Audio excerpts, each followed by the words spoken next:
Chapter 6, Superloyal. Noah Youkilis is our narrator. Liam, Noah. The lacrosse field resounded with the roar of the crowd, the referee's whistles, and the shouts to the players. I was really doing it, cheerleading, and it was the greatest experience of my life. There could be no more amazing sport than lacrosse, which combined all the best elements of other sports. The ball was baseballish, the pads were footballish, and the nets were hockeyish. Cleats were soccerish, the shorts were basketballish, and the sticks were kind of butterfly netish because they had little webbed pouches for passing and catching. With all it had to offer, I couldn't understand why lacrosse wasn't the national pastime. On YouTube, which was normally so sensible, there were far fewer lacrosse videos than those inferior sports. I guess YouTube could fall short every once in a while. The only thing better than lacrosse, cheerleading for it. I only got injured once when the integrity of my cartwheel disintegrated. As I collapsed, my foot slammed into something hard, and I experienced sharp pain in 3 or 5 metatarsals. But carried on bravely. The loud ow! That came not from me, but from Vanessa Mulcair, whose face turned out to be the something hard I'd injured my metatarsals on. Will you get a clue? Megan yelled at me. As head cheerleader, it was her job to provide helpful coaching while the game was going on. There was this YouTube video called Playing Through Pain. That inspired me to ignore my throbbing foot and cheer louder. Even when my throat began to hurt worse than my toes. In the world of sports, this was known as giving 110%. Although that was mathematically impossible. When the clock ran out, I jumped for joy, throwing my pom-poms in the air, although they didn't go very high. Megan, our captain, turned a furious eye on me. Hush up. Everyone will think we're nuts. I was mystified. We are cheerleaders. It's our job to lead the cheers for our glorious victory. We didn't have a glorious victory. Can't you read a scoreboard? Indeed, I can. I replied. When your team scores a plurality of goals, you win. Arithmetic dictates that 15 is greater than 3. Therefore, we are the winners. I almost added Quod erat demonstrandum. But I remembered at the last minute that Latin wasn't too popular in the cheerleading business. Megan's face was a thundercloud. Only we didn't have the 15. We had the 3. But it says H for Hornets. The look she gave me would have melted steel. H is for home, not Hornets. We are the visitors, Noah. The V number.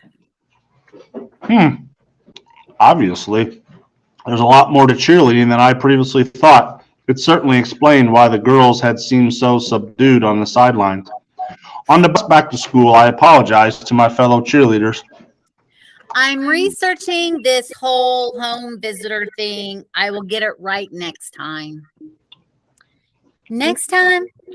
Repeated Vanessa, holding the ice pack to her cheek. The only other boy on the bus was Hash Taggart with his arm in a sling. He couldn't play today, so he didn't have to stick around Coach Franco's post-game session. For some reason, he told everyone that his injury came from getting his arm caught in a car door. No, it didn't. Told him. Natasha, you were bitten by a dog. It was car door. He said between clenched teeth. It was Beatrice. Don't you remember? She attacked you for punching Donovan Curtis. Curtis! Hashtag practically spat. This is all his fault. I'm gonna get back at that guy if it's the last thing I do. People always said that the academy was much harder than Hardcastle Middle School, but this was a perfect illustration of why they were wrong. This situation couldn't be solved like an equation. It required a higher level of analysis, social analysis. 1. Hashtag wasn't threatening me at all. He liked me. Everybody did. But 2, I owed it to Donovan to warn him that the captain of the lacrosse team had out for him. Because 3, when you had friends, you had to be loyal to them even when it wasn't your problem. Thus, 4, what I said to Donovan at school the next morning. Hashtag is going to get even with you. I told him. I don't think you have to worry about it right away, though. He said it's going to be the last thing he does. Donovan sighed. Yeah, kind of figured that would happen and the park wasn't over yet, especially when I heard that he might be out for the whole lacrosse season. What are you going to do? I asked. Anna shrugged. I'll steer clear of the guy. He's just a bully. Not much else I can do. I once saw a YouTube video called Stand Up to Bullies.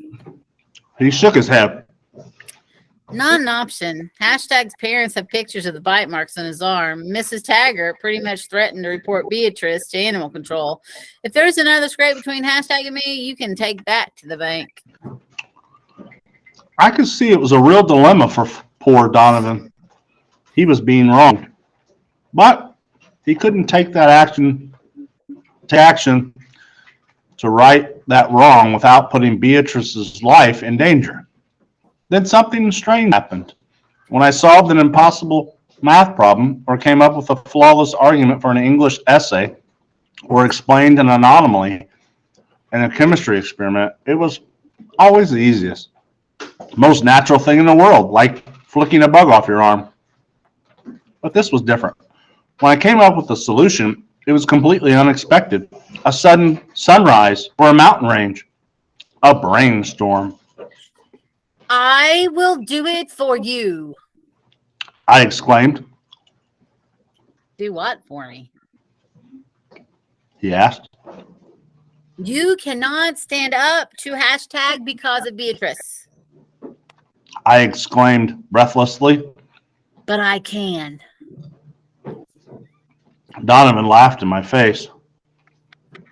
Don't be crazy. He would kill you. He would today. I agreed. That's why it's good. I have plenty of time. I intend to use mine wisely.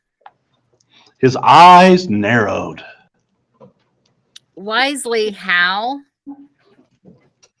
The key to any confrontation is having the best strategy. Natasha, face forward. No. He told me. The key is a hard right to the head. He rubbed his jaw, which is still a little bruised. Hashtag has it. I'm living proof of that. You don't want to join the club. When the time comes, I promised. I will be ready. I will tell Hashtag that he better not be mean to my friend, Donovan. It'll be just like Stand Up to Bullies. He grabbed my arm. Cut it out, Noah. This kid could do a lot of damage without even meaning to hurt you very much. Promise me you will stay away from him. I could tell he was 100% serious. He wasn't going to let me go until I gave him my word. I promise. I lied. Lying was another excellent skill I'd picked up since coming to Hardcastle Mill. There hadn't been much call for it at the academy, but here you can make use of it dozens of times every day. For example, when somebody confronted you with, "Hey, dork, are you looking at me?" it was generally better to say no. Or in this case, where I lied because I didn't want Donovan to worry about me. I'd be fine. Before confronting a hashtag, I would learn the art of self-defense with the greatest gladiators the world had ever known. WWE wrestlers. And I knew exactly where to find them. The same place all the true secrets of humanity are just waiting to be accessed. YouTube. My YouTube search for the keyword WWE yielded over 13 million hits. With an average length of over 4 minutes per video, I obviously wouldn't be able to watch them all. But I was able to see enough to learn how to handle myself if things got ugly with hashtag. The average wrestler was 6'4" and 250 pounds. I wasn't going to be able to bulk up to that level in such a short notice. So I zeroed in on a concept that applied to everybody. Speed, explosiveness, focus, muscle power, and the element of surprise. There were important moves to be mastered: choke slams, pile drivers, sleeper holds, spine busters, clotheslines, and frog splashes. Also, it never hurt to have a steel folding chair handy just in case you had to break it over somebody's head. Every day, after cheerleading practice, I'd rush home and spend hours in front of the computer, drinking it all in. At night, when I was supposed to be sleeping, I practiced against my pillow. Once, while taking out the garbage, I power bombed a green bag. It exploded, sending chicken bones and orange peels all over the lawn. My mom said our property smelled like the town dump, but to me, it smelled like a victory. And anyway, she helped me clean it up. So it only cost me 45 minutes of YouTube research. I considered the best place to make my move on hashtag. School had its advantages. For one thing, there were always a lot of chairs around, but also a lot of people. Too many, in fact. No, this had to happen somewhere more private. I didn't know where he lived, but that was no problem. I hacked into the school's computer and got his address. 42 Staunton Street, about a half mile from my house. I calculated the optimal time would be early Saturday morning around 7 a.m., when most people would still be in bed. Once my plan was set, keeping my excitement to myself was almost more than I could bear. I was dying to tell somebody about it, but the only person I could think of was Donovan. And the whole reason for the lie was to keep him in the dark. I woke up at 5:30 that morning with great singleness of purpose. I had my outfit all set. Unfortunately, I couldn't find my Speedo, so I substituted long underwear when I was 8. They were super tight, very WWE. Up top, I wore a sweatshirt. I carefully cut it open with a pair of scissors, so it was only closed by a few threads. It took me hours, but it was totally worth it. If hashtag got physical, I could tear it off in a heartbeat, just like the real superstars did. Since I had no wrestling gloves, I substituted the gloves Mom used for gardening. I tried to cut off the fingertips, but the fabric was really thick. On my feet, I wore patent leather dress shoes, but I blackened the bottom of my long underwear with spray paint so it looked like boots. I was ready by 5:45, so I had to cool my heels for a while. If I got there too early, hashtag might still be in bed, or maybe his parents wouldn't want to disturb him. At 6:45, Mom and Dad were sleeping when I tiptoed downstairs and eased myself outside. Careful not to bang the folding chair under my arm against the door. Jackpot. The neighborhood was deserted. No kids outside playing, no parents around. All the way from my house to Staunton Street, the only sign of life was a single car. It drove past me, screeched to a halt, then backed up. The rear door opened, and one of the kids named Daniel jumped out. I could never tell the two of them apart. Noah, is that you? He demanded. Why are you dressed like that? I could ask you the same question. I retorted. He was in a suit and tie. He had no chair, obviously not unless the seats in the car counted. We're on our way to my cousin's bar mitzvah. He explained. Where are you going to so early? And what's up with a folding chair? I hesitated. This is supposed to be top secret. I'm a morning person. I told him. I'm just taking a walk. The chair is in case I get tired. Don't give me that. What are you up to? Nothing. I said casually, but he didn't seem convinced. Come on, Daniel. Came a woman's voice from the car. We're going to be late. Yeah, Mom, but remember when I told you about this kid? Now. It definitely wasn't a suggestion. He got back in the car. Even as they drove away, I could see him, face pressed against the window, staring at me. They disappeared down the road, turning toward the highway. I breathed a sigh of relief. My plan was still on. And tomorrow we have a superhero told by Donovan. No. We will see you in about a half hour. Okay, we will see you then. So that there goes. Oh, right.